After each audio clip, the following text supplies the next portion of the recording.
This video will describe the forms view in the lexicon. We're here in verbs, and I've entered a few English verb stems. English verbs have 4 forms in addition to the stem, but I'm only going to enter 2 for this video. We'll enter past tense, and we can enter a comment.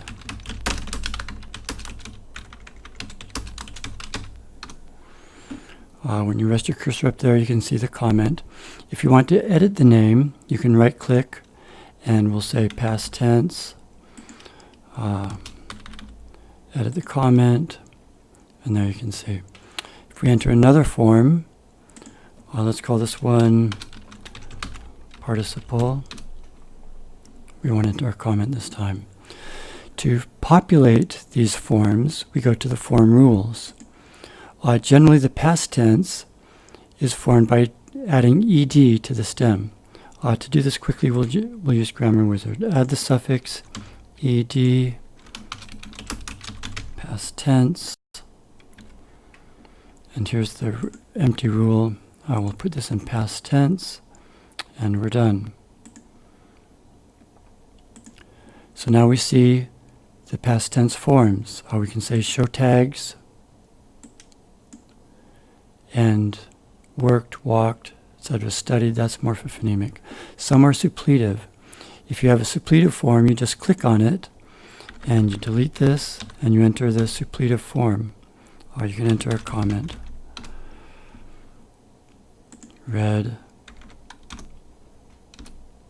like that. Okay. The participle is generally the stem plus ing. So we'll go here.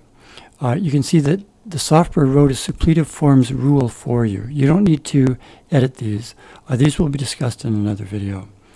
To enter another rule into the participle, let's use the Grammar Wizard. Add the suffix ing.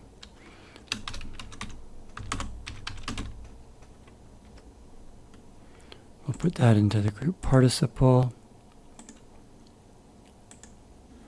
Okay.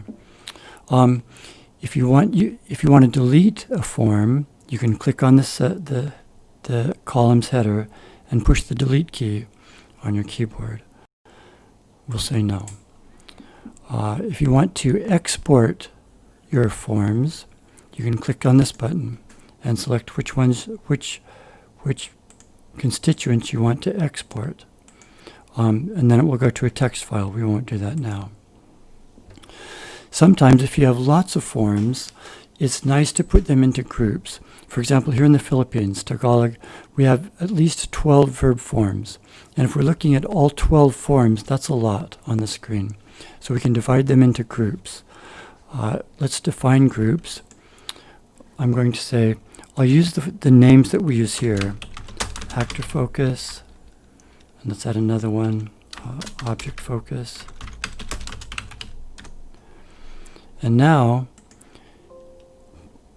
whenever you want to assign a lexical form to a group, double-click on that form's header cell, the top cell for that column.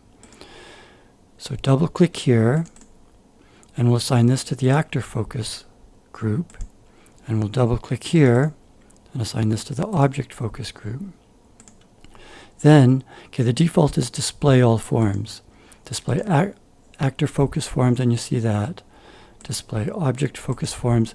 Now again, with just 2 forms, this doesn't make sense. But if you have many forms, 10 or more, let's say, then you can put them into groups and look at just a group of them. We can get rid of that. Let's go back to display all forms.